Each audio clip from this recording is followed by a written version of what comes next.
How to bring up a lagging body part. I'm Nate. I'm the FitFutureMD. Upload every Monday, Wednesday, Friday. Pick up that free copy of the nutrition and workout guide in the description below. I'm currently down 48 pounds. And if you're interested in how I did that, pick up that free copy of the nutrition and workout guide. I'm the owner of Ensorsale. Ensorsale is family. Together we will rise up from humble beginnings to inspire others all over the world with the messages on our t-shirts. Wear your inspiration today and use code FitFutureMD for 20% off and prepare for success. So say, you got a body part that is just for whatever reason not keeping up with the rest of your body, right? And genetically, we kind of all have that body part, right? Mine is my arms. Like I've talked about in a previous video, sometimes, you just have that body part that doesn't grow or doesn't respond or needs some kind of extra whatever, right? So the first thing I'm going to do is redistribute my nutrition, right? So if part of your body is growing faster than other parts of your body, then obviously the nutrition is going to those parts of your body over the other ones. So what I'm going to do is the day before I train that body part that needs to go up, right, I'm going to eat more. And then the day of, I'm going to eat more, right? I'm going to be in a calorie surplus on those days, which means, if you're doing a weekly calorie intake, you're going to decrease the calories on the rest of the days. So, and this might, and this isn't necessarily like a big increase or a big decrease, but say, like say I want to be a 250 pound man. So if I'm going for 250 grams of protein, then, on the day of the body part I want to grow, I might get 300, or the day before I might get 300, and the day of I might get 300. So that's 100 gram or 100 gram difference.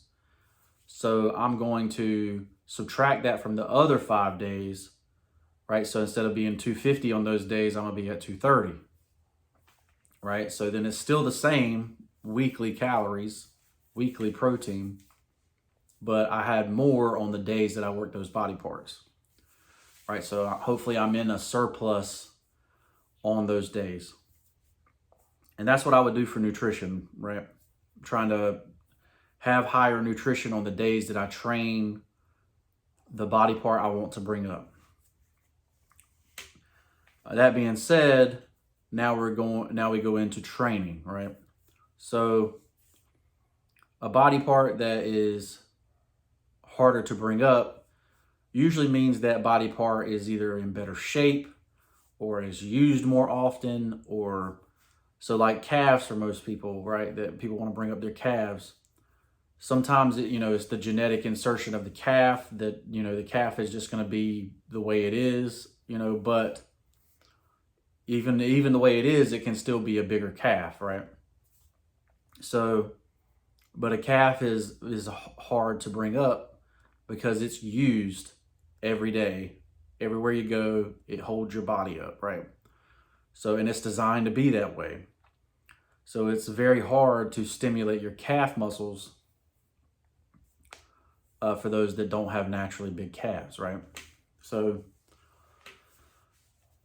the idea there is you're going to have to do more sets, more reps, more weight, and even worse, you may have to do it, multiple times a week, right? So if your normal is 3 sets of 10 reps, I would go to 6 sets of 15 reps, right? With calves, as an example, right? So I'm going to do more sets and more reps, right? I'm also still doing progressive overload, right? So, you know, I'm going to start out at a lower weight and maybe a higher rep, right? So I might go 20 reps to start off with and get down to 10 reps on the 6th set, right? I might even do a 7th set where it's a burnout, right? Where you go until you can't do another one, right? So that's the difference in sets and reps, right? Obviously, a progressive overload is where you increase the weight and decrease the reps as you go along.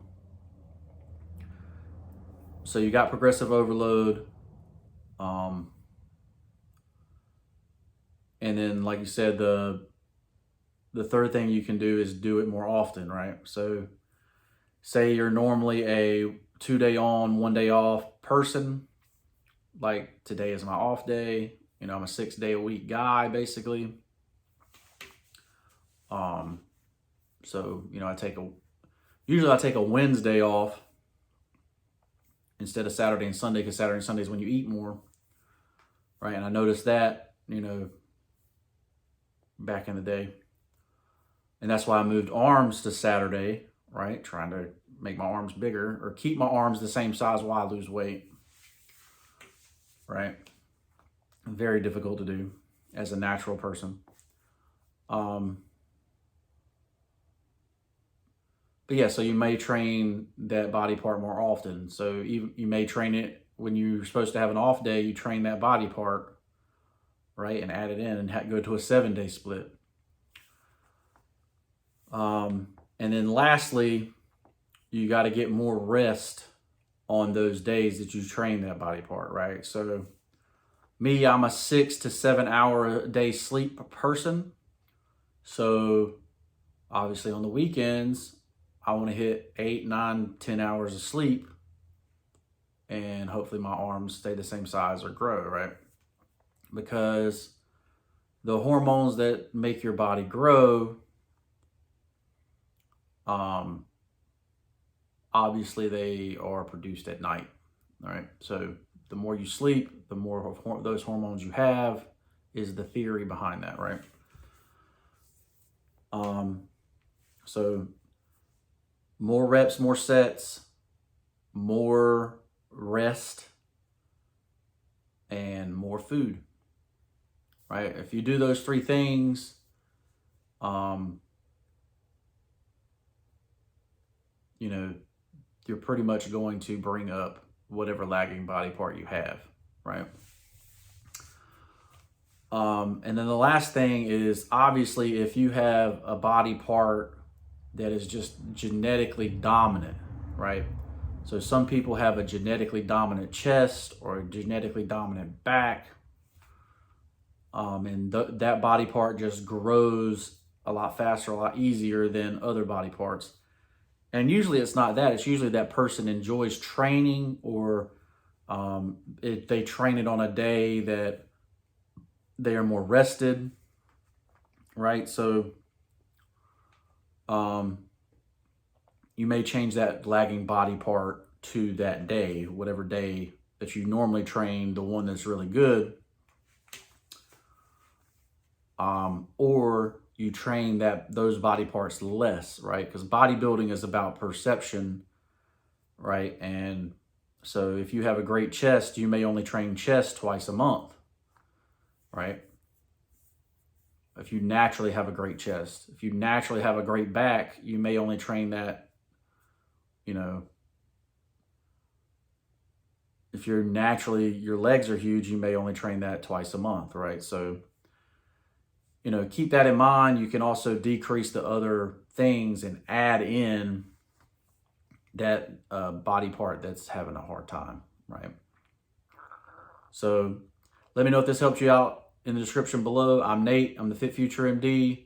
Like, comment, subscribe, hit the notification bell, put all instead of personalized down there so you see all the notifications from this channel. I appreciate you following. I appreciate your support, and we'll see you in the next one. Peace.